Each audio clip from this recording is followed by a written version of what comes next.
Assalamu alaikum. Welcome to my YouTube channel Knowledge for Students. Students, today we are starting the class number 33. And in today's class, we are going to see that what is the difference in present perfect, past perfect and future perfect. But students class शुरू करने से पहले अगर अभी तक आप लोगों ने मेरे चैनल को सब्सक्राइब नहीं किया तो प्लीज़ सब्सक्राइब के बटन पर क्लिक कर दें। अगर आपको मेरी वीडियोस पसंद आ रही हैं और अगर आप इनसे कुछ सीख रहे हैं तो प्लीज़ लाइक एंड शेयर के बटन पर क्लिक कीजिए। और अगर आपको कोई भी कन्फ्यूजन हो रहा है तो प्लीज़ कमेंट्स बॉक्स में जाके कमेंट्स कीजिए। मैं आपका जो भी इशू होगा इंशाल्लाह उसको क्लियर करने की कोशिश करूँगा। तो चलें गाइस, स्टार्ट करते हैं हमारी आज की क्लास। सो स्टूडेंट्स, हम बात करने जा रहे हैं परफेक्ट टेंस के बारे में। तो जैसे कि मैंने आपको बताया कि यहाँ पर हम तीनों परफेक्ट टेंसेस के अंदर फर्क देखेंगे कि past perfect, present perfect and future perfect, इन तीनों टेंसेस के अंदर फर्क किस चीज का आ रहा है, क्या डिफरेंस है। ठीक है, तो जैसे कि आपको पता है कि प्रेजेंट परफेक्ट मीन मौजूदा वक्त में जो काम मुकम्मल हो चुका है, पास्ट परफेक्ट मीन गुजरे हुए वक्त में जो काम मुकम्मल हो चुका था, और फ्यूचर परफेक्ट मीन आने वाले वक्त में जो काम मुकम्मल हो चुका होगा। राइट। अच्छा, अब यहां पर जब हम इसको इंग्लिश में ट्रांसलेट करेंगे तो उसकी स्ट्रक्चर क्या होगी। अब देखें कि हमारी जो प्रेजेंट की स्ट्रक्चर है, first of all subject, then has और हैव, इन दोनों में से कोई एक। तो वो आपको पता है कि डिपेंड करता है कि सब्जेक्ट क्या है। अगर तो सब्जेक्ट ही, शी, इट या सिंगल नेम है तो हैज आएगा, और अगर subject I, we, you, they या प्लूरल नाउन है तो हैव आएगा। Then third form of the verb and then object. अगर हम पास्ट की बात करें तो पास्ट में हम क्या कर रहे हैं कि आपको पता है कि पास्ट में हम नॉर्मली सेकंड फॉर्म यूज कर रहे होते हैं। तो हम क्या करते हैं, हैज और हैव की सेकंड फॉर्म यूज कर देते हैं, सब्जेक्ट प्लस हैड। तो हैड जो है हैज और हैव की सेकंड फॉर्म है। Right. Then third form, then object. इसी तरह से अगर हम फ्यूचर की बात करें तो फ्यूचर का रूल मैंने आपको ये बताया था कि हम फ्यूचर में फर्स्ट फॉर्म के साथ विल लगाते हैं। So subject plus will have plus third form plus object. अच्छा, यहां पर देखें कि जो हमारी विल हैव, तो यहां पर हैव जो है ये हमारी फर्स्ट फॉर्म है। ठीक है, और इससे पहले हमने विल यूज किया। तो अगर आप इन तीनों स्ट्रक्चर्स को आपस में कंपेयर करें तो आप ये चीज देखेंगे कि आपको फर्क सिर्फ इस जगह पर नजर आएगा। ठीक है, यहां पर फर्स्ट फॉर्म, यहां पर सेकंड फॉर्म, और यहां पर फर्स्ट फॉर्म से पहले विल लगाया गया। ठीक है। अच्छा, ये चीज याद रखिएगा, जैसे कि वर्ब्स की क्लास के अंदर मैंने आपको बताया था कि वर्ब दो तरह के होते हैं। अब आप सोचे होंगे कि सर ये तो थर्ड फॉर्म में आप कह रहे हैं फर्स्ट फॉर्म, सेकंड फॉर्म और फर्स्ट फॉर्म के साथ विल, तो बच्चे ये चीज जो अप्लाई हो रही है वो यहां पर नहीं अप्लाई हो रही, बल्कि वो हेल्पिंग वर्ब्स पर अप्लाई हो रही है। तो स्टूडेंट्स, अब यहां पर फर्स्ट फॉर्म यूज हुई, यहां पर वर्ब की सेकंड फॉर्म यूज हुई, और यहां पर फर्स्ट फॉर्म से पहले विल लगाया गया। अच्छा, अब आपके जहन में ये चीज आ रही होगी कि सर आपने बताया था कि पास्ट में फर्स्ट फॉर्म, प्रेजेंट में सेकंड फॉर्म, और फ्यूचर में फर्स्ट फॉर्म से पहले विल या शैल आ रहा होगा। तो यहां पर तो ये थर्ड फॉर्म है, बट ये चीज आपने याद रखनी है कि वो जो फर्स्ट फॉर्म, सेकंड फॉर्म और फर्स्ट फॉर्म के साथ विल वाला चक्कर है, वो यहां पर हम जो हेल्पिंग वर्ब आ रहा है, देखिए ये भी एक वर्ब है, ये वर्ब की एक टाइप है। तो जो फर्स्ट फॉर्म, सेकंड फॉर्म और फर्स्ट फॉर्म के साथ विल लगाने वाला चक्कर है, वो आम रूटीन में आने वाला जो भी पहला वर्ब होता है, चाहे वो मेन वर्ब है चाहे वो हेल्पिंग वर्ब है। देखिए ये जो है ये हमारे मेन वर्ब्स हैं। ठीक है, और ये हमारे हेल्पिंग वर्ब्स है। राइट। तो यहां पर आपने ये पॉइंट याद रखना है कि फर्स्ट फॉर्म, सेकंड फॉर्म और फर्स्ट फॉर्म के साथ विल वाला जो मैंने चक्कर आपको बताया था कि प्रेजेंट में फर्स्ट फॉर्म आती है, पास्ट में सेकंड फॉर्म आती है, और फ्यूचर में फर्स्ट फॉर्म से पहले विल या शैल लगाया जाता है। ठीक है, तो ये जो चक्कर है ये हमेशा अप्लाई हो रहा होता है अपने आने वाले पहले वर्ब पर। अब आने वाला पहला जो है वो हेल्पिंग वर्ब है या मेन वर्ब है, उस चीज को आपने देख लेना है। अगर पहले हेल्पिंग वर्ब आ रहा है तो उस पे हेल्पिंग वर्ब पे ये बात अप्लाई होगी, और अगर पहले नंबर पे हमारा मेन वर्ब आ रहा है तो मेन वर्ब पे ये बात अप्लाई हो जाएगी।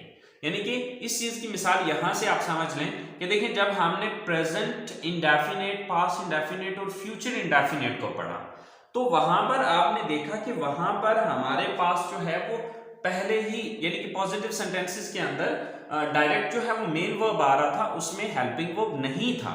तो वहां पर फिर हमने डायरेक्ट ये चीज मेन वर्ब पे अप्लाई की। इसी तरह से जो सेकंड फॉर्म हम यूज कर रहे थे, ठीक है, वो पास्ट इंडेफिनेट के अंदर हम मेन वर्ब के ऊपर, मिसाल के तौर पे ये सेंटेंस इसका नहीं है, ठीक है, ये सेंटेंस मैं जस्ट समझाने के लिए कर रहा हूं कि देखें, आई गो टू कॉलेज। अब यहां पर आने वाला जो पहला हमारा वर्ब था वो गो था, ठीक है। अब इसी को जब मैं पास्ट में लेके जाता हूं, आई वेंट टू कॉलेज। अब देखिए इसी की, क्योंकि आने वाला जो पहला वर्ब था वो ये था, लेकिन ये मेन वर्ब है, हेल्पिंग वर्ब नहीं है यहां पर, ये मेन वर्ब है। अच्छा, इसके बाद I will go to college. तो अब यहां पर देखें कि ये फर्स्ट फॉर्म है और इससे पहले मैंने विल लगा दिया। बात को समझ गए ना? तो ये चीज याद रखनी है कि यहां पर जो है ये मेन वर्ब आ रहा है, लेकिन यहां पर मेन वर्ब के ऊपर ये बात अप्लाई हुई। लेकिन अगर मैं इस सेंटेंस को देखता हूं तो इन सेंटेंसेस के अंदर हमारे पास पहले वर्ब नहीं आ रहा, बल्कि पहले हेल्पिंग वर्ब आ रहा है, ठीक है। तो इसलिए ये जो फर्स्ट फॉर्म, सेकंड फॉर्म और फर्स्ट फॉर्म से पहले विल वाला चक्कर है, वो मैंने यहां पर हेल्पिंग वर्ब के ऊपर अप्लाई किया, ठीक है। तो आई होप सो आपको ये कंफ्यूजन क्लियर हो गया होगा, बट फिर भी अगर आपको कोई कंफ्यूजन है तो प्लीज आप लोग कमेंट्स बॉक्स में जाके कमेंट्स कीजिएगा, ठीक है। तो चलें हम इन सेंटेंसेस को इंग्लिश में कन्वर्ट करके देखते हैं। जैसे कि देखें, वो घर पहुंच चुके हैं, तो अब ये प्रेजेंट है, तो प्रेजेंट में हम ये स्ट्रक्चर अप्लाई करेंगे। सबसे पहले सब्जेक्ट, सब्जेक्ट कौन है? वो, यानी कि वो ज्यादा है, दे। अब दे के साथ हैज या हैव में से कोई एक लगाना है, so definitely with they we use have, they have. Then third form of the verb, तो यहां पर वर्ब क्या है? पहुंचना। पहुंचना की इंग्लिश क्या होती है? रीच या अराइव। तो इसकी थर्ड फॉर्म क्या होगी? रीच्ड। They have reached. अब कहां पहुंच चुके हैं? घर। They have reached home. They have reached home. वो घर पहुंच चुके हैं। अब इसी को, यानी कि ये इसका पास्ट है, तो अगर हम उर्दू में भी देखें तो चुके हैं, चुके थे और चुके होंगे, सिर्फ इन तीन वर्ड्स का डिफरेंस आ रहा है। इसी तरह से जब हम इनकी इंग्लिश बना रहे होंगे तो इंग्लिश में भी इसी तरह से सिर्फ हेल्पिंग वर्ब्स का डिफरेंस आ रहा होगा। तो अब मैं इसको अगर पास्ट में लेके जाता हूं तो सिर्फ हैव की सेकंड फॉर्म लगा दूंगा, बाकी पूरे का पूरा सेंटेंस यही रहेगा। दे, had, they had reached home। And अगर मैं इसी को फ्यूचर में लेके जाता हूं तो हैव है, तो हैव से पहले विल लगा देता हूं। they will have reached home। they will have reached home, right. तो स्टूडेंट्स ये हमारे तीन सेंटेंसेस बन गए, प्रेजेंट, पास्ट एंड फ्यूचर। तो अगर आप इनका डिफरेंस देखेंगे तो आपको सिर्फ ये डिफरेंस नजर आएगा, बाकी पूरे का पूरा सेंटेंस सेम है। और ये डिफरेंस आप खुद आसानी से कर सकते हैं। वही एक फार्मूला जो मैंने आपको बताया हुआ है कि प्रेजेंट में हम फर्स्ट फॉर्म, पास्ट में हम सेकंड फॉर्म और फ्यूचर में फर्स्ट फॉर्म से पहले विल अप्लाई करेंगे, ठीक है, या शैल। तो ये चीज यहां पर देख ले कि हैव जो है ये फर्स्ट फॉर्म है, हैड इसी की सेकंड फॉर्म है, और हैव से पहले विल फ्यूचर है। तो आई होप सो आपको पॉजिटिव सेंटेंसेस की समझ आ गई होगी। तो चले बात करते हैं हम नेगेटिव सेंटेंसेस की। सो स्टूडेंट्स, जब हम परफेक्ट टेंस के नेगेटिव्स की तरफ जाएंगे तो नेगेटिव सेंटेंसेस के लिए मैंने आपको ये चीज बताई थी कि अगर हमारे पास सेंटेंस के अंदर हेल्पिंग वर्ब मौजूद हैं तो हम उसका नेगेटिव बनाने के लिए नॉट लगा देते हैं अपने हेल्पिंग वर्ब के बाद। मिसाल के तौर पे देखें, अगर हम बात करते हैं अपने प्रेजेंट की स्ट्रक्चर की, तो प्रेजेंट में हमारे पास हेल्पिंग वर्ब आ रहे हैं हैज एंड हैव, तो हम क्या करेंगे, हैज और हैव के बाद नॉट लगा देंगे। अब अगर हम पास्ट की बात करें तो पास्ट में हमारे पास हेल्पिंग वर्ब आ रहे हैं हैड, तो हम क्या करेंगे, हैड के बाद नॉट लगा देंगे। और इसी तरह से अगर हम फ्यूचर की बात करें तो फ्यूचर में दो हेल्पिंग वर्ब है, एक विल है एक हैव है।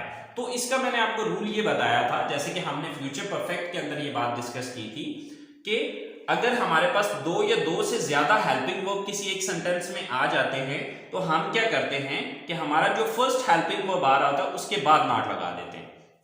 अच्छा देखें, जब हमने फ्यूचर परफेक्ट को डिस्कस किया तो वहां पर हम शैल हैव भी यूज कर रहे थे, तो शैल हैव भी लगा सकते हैं, लेकिन मॉडर्न इंग्लिश में आम रूटीन में आजकल विल हैव ही सबके साथ यूज हो रहा है। बहरहाल आप शैल हैव भी लगा सकते हैं, और यहाँ पर शैल हैव का आपको पता है कि वो सिर्फ आई और वी के साथ यूज होगा।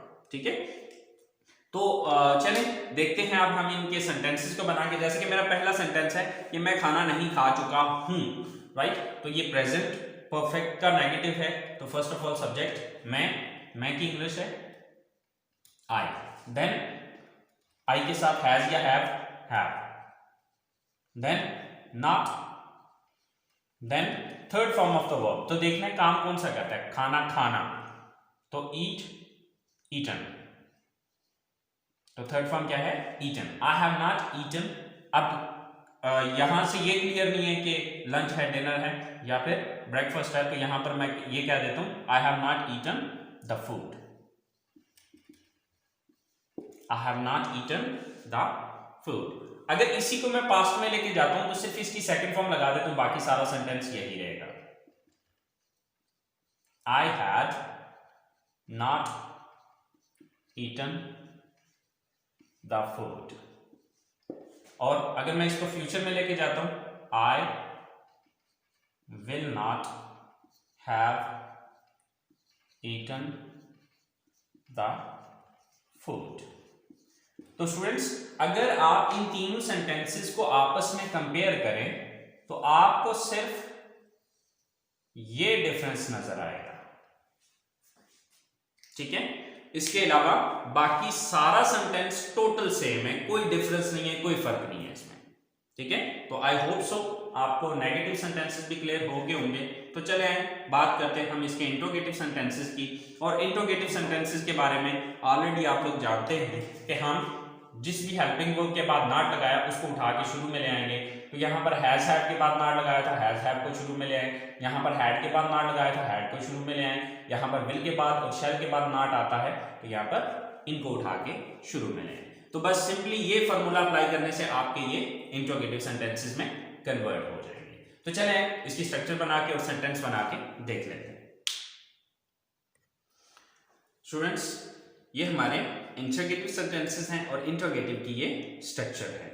तो जैसे कि मैंने आपको बताया कि हम जस्ट सिंपली जो है हमारे जो पहला हेल्पिंग वर्ब है उसको उठा के सेंटेंस के शुरू में ले आते हैं। तो अब प्रेजेंट की स्ट्रक्चर क्या होगी, has have plus subject plus third form of the verb, then object and at and question mark. Then past की had plus subject plus third form of the verb plus object and question mark. Will plus subject plus have.